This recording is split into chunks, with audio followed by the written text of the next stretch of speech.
It's no secret that white people have had an easier time getting ahead in America. But one of the most important reasons for this might surprise you. For millions, owning a home remains at the heart of the American dream.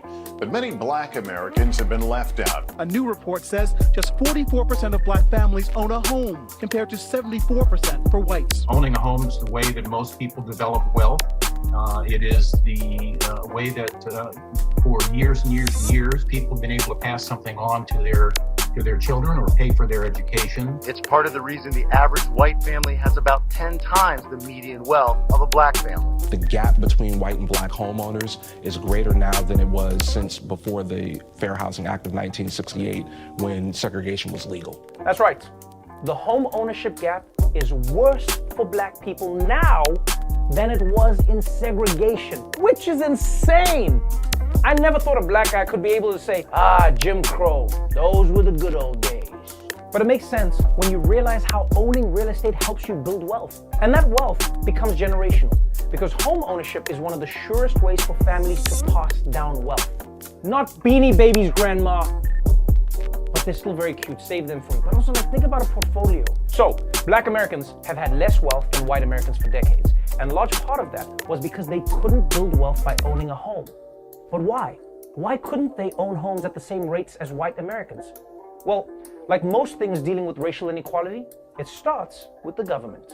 During the New Deal, the Homeowners Loan Corporation refinanced more than 1 million loans.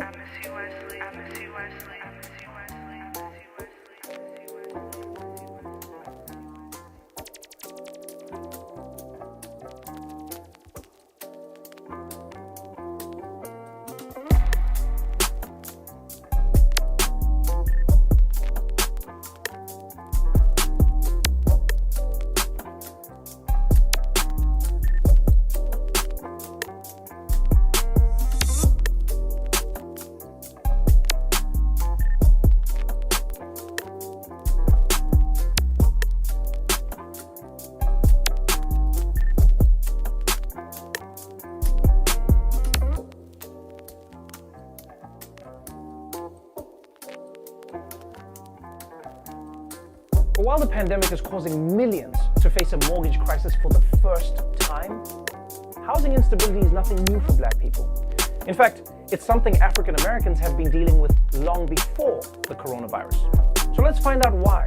Are we headed for another mortgage crisis? The slow-motion disaster in America's neighborhoods. With more than 21 million Americans out of work, more and more homeowners are struggling to pay their mortgage. We've seen a big spike in the number of delinquent homeowners since the pandemic began. Right now, 6.6% of all mortgages are in some stage of delinquency. That's 3.3 million American homes, nearly doubling in just 9 months. If we don't put money in people's pockets, if we don't extend a moratorium on evictions and mortgage foreclosures, we're going to be seeing millions of people who are homeless in the middle of winter when disease is rampant. We're going to see people who are being forced to go to work even if they're sick because they need to put food on the table and pay rent.